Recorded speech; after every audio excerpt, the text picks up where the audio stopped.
కవిత గారు ప్రతి అంశాన్ని రాజకీయం చేయాలని,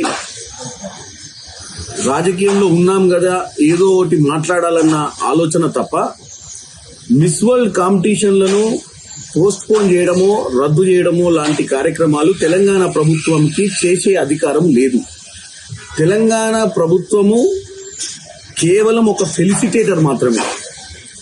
తెలంగాణ ఈరోజు చాలా సేఫెస్ట్ ప్లేస్ అని, తెలంగాణలో పెట్టుబడులు పెట్టొచ్చని, తెలంగాణలో ఇంత పెద్ద ఈవెంట్లు ప్రపంచ వ్యాప్తంగా చూస్తున్నటువంటి ఈవెంట్లు చేయొచ్చని ఒక 4-5 నెలల క్రితమే వాళ్ళు ఇక్కడ ఈ ప్లేస్ ని సెలెక్ట్ చేసుకోవడం జరిగింది. ఈ రోజు మిస్ వరల్డ్ లిమిటెడ్ అనే కంపెనీ ఇక్కడ ఈ కార్యక్రమాన్ని నిర్వహిస్తుంది. ఆ కంపెనీ ఏదైనా నిర్ణయం తీసుకొని పోస్ట్ పోన్ చేయాలనుకుంటే డెఫినెట్ గా తెలంగాణ ప్రభుత్వం వాళ్ళకి సహకరిస్తుంది. వాళ్ళు నిర్వహించాలనుకున్నప్పుడు మనం వాటిని పోస్ట్ పోన్ చేయడం, ఎందుకంటే 105 దేశాల నుంచి ఈ రోజు ఇక్కడ ఈ మిస్ వరల్డ్, మిస్ కంట్రీస్ ఇక్కడికి వచ్చి మిస్ వరల్డ్ కాంపిటీషన్ లో పాల్గొంటారు. వాళ్ళతో పాటు వాళ్ళ కుటుంబ సభ్యులు అంటే ఒక 300-400 మంది డెలిగేట్స్ ఈ రోజు తెలంగాణలో ఉన్నారు.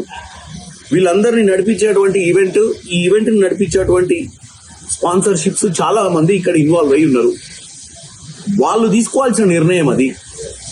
తెలంగాణ మీద నమ్మకంతో వాళ్ళు ఇక్కడ ఈవెంట్ పెట్టుకుర్రు. కవిత గారు ఒక తెలంగాణ నాయకురాలు అయ్యుండి, ఆమె ఒక రాజకీయ నాయకురాలుగానే కాకుండా ఆమెకి ఎంతో అంతో ఇంగిత జ్ఞానం ఉండి అమెరికాలో కూడా చదువుకొని వచ్చింది. కాబట్టి ఇలాంటి పరిస్థితుల్లో ప్రభుత్వం పరిధి ఏందో ఆమెకు అర్థమై ఉండాలి.